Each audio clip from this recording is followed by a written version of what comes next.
take you to get to a place where you realize that especially from a sound perspective, Mhm. this is who you are versus all of these other things that you could possibly be too? That's a tough one, and I think it has to do with just getting older, honestly. Amen. And yeah, I I'm unapologetically me, and that may mean that I'm not for some people. That may be that I just don't work as a voice talent for some projects, and I'm totally fine with that. I would rather be me and what I need to be for the projects I love doing and the projects that will celebrate what I have to offer to them, Mm, than to try and fit myself, you know, a square peg into a round hole. Like, I've just gotten to the point where I'm not going to change myself mm. to maybe get approval from someone who might possibly like it a little, as opposed to, someone being utterly thrilled with what I can give them because I perfectly fit what they need. Right. So, go where you're celebrated, not where you're tolerated, right? Well said. That's not my saying, and I can't remember who said it, but I did get that from another very wise person. I won't take credit, but it does definitely hit home.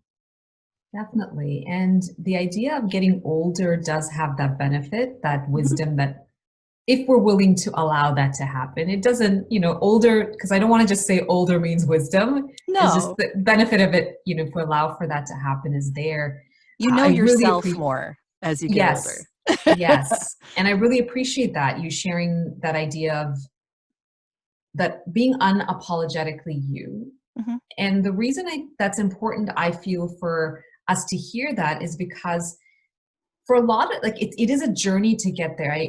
For those who are fortunate enough to have that very early, I'm always like I'm happy and I'm grateful for the people who are able to get that right away.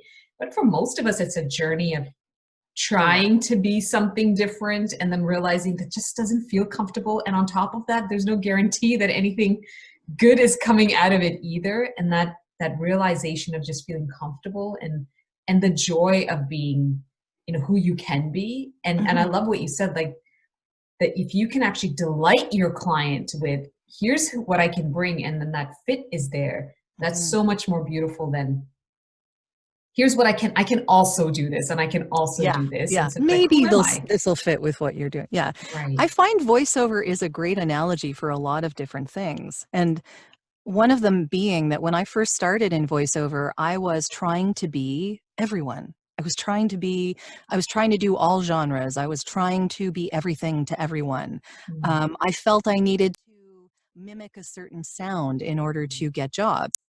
And as you go through your coaching and your experience in the business and you learn more, and I'm sure this happens in many other businesses, you learn that what people hire you for is what you bring to the table that's unique. And mm, you, being you, are unique. mm. So everyone sounds differently. Everyone approaches something differently. When your clients are hiring you, they're hiring you. They want you. They don't want to put on you. They don't want a Yes. you that's trying to be someone else. They want you. That's what they're Yes. paying you for. So voiceover in that kind of a context basically means that I had to become comfortable with who I am and what I sound like and what I can and can't deliver. And once I know that, then people can either take or leave me. Yes.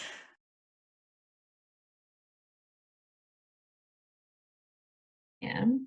And the idea that me saying no to an opportunity doesn't mean that every opportunity then is gone. It just means that I'm leaving myself open to something better that Yeah. I'm a better fit for. If you don't do that project, then you have time to do a project that's a better fit. I've And turned would down many, many dollars worth of projects that would have been wonderful, I'm sure, but not for me. mm, And I kind of go with my gut. So for me right now, I go with projects that are 5 minutes of finished audio or less. And the reason that I do that is so that I can quickly service my clients, so I can get them what they want within an hour. You know, Mm, if they, and advertising marketing works really fast. You know, even now it works really fast. right. So if I can get my clients what they need quickly and with a minimum of fuss, then they're very, very, very happy.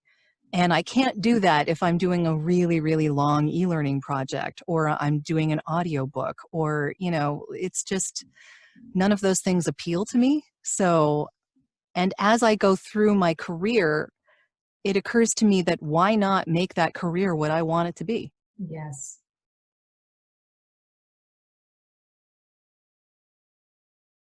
As like a lot of entrepreneurs, I have to go out there and beat feet. Like, you know, you don't Yes. get work unless people know you're out there. Yes.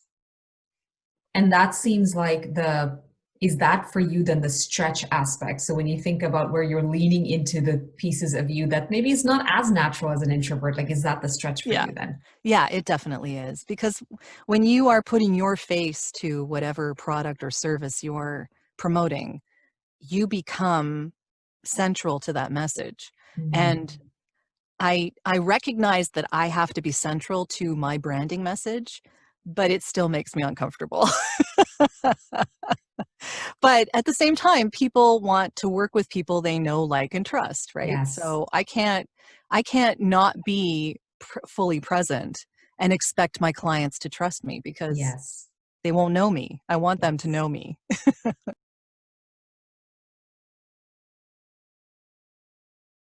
You don't want to be too selly, Yeah. you know? Like that's kind of the major problem. I think that's the problem that people marketing themselves run into. But I've encountered a different way of looking at this.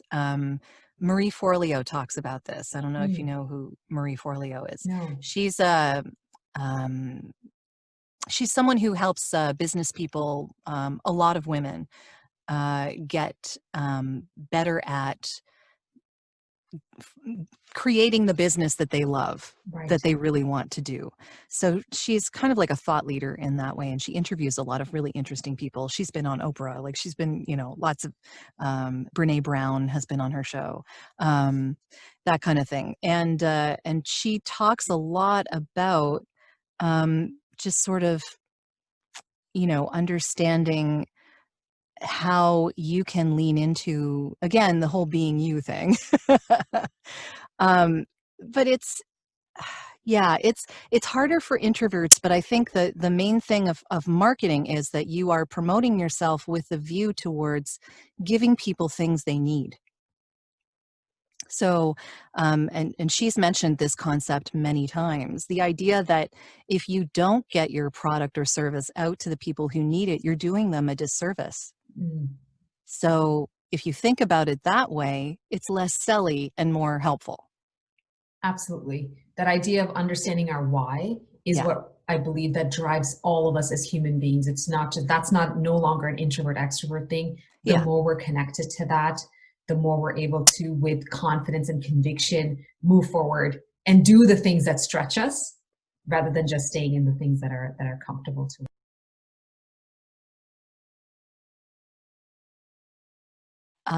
My website is voiceovers, plural, and vocals, A-N-D, vocals.com. And if you go to voiceoversandvocals.com/resources, there's a audio branding worksheet there that might help Mm, people sort of give some thought to what their own audio branding would be. And it just asks them questions and allows you to fill in information. And it does tie into a mailing list. And if you do join the mailing list, there is a bunch of resources from the podcast, including snippets of the audio that no one else hears, and discounts from the people who are guests, and PDFs and videos and that kind of thing. So I'll be adding to that as I go along. And the podcast itself is at audiobrandingpodcast.com.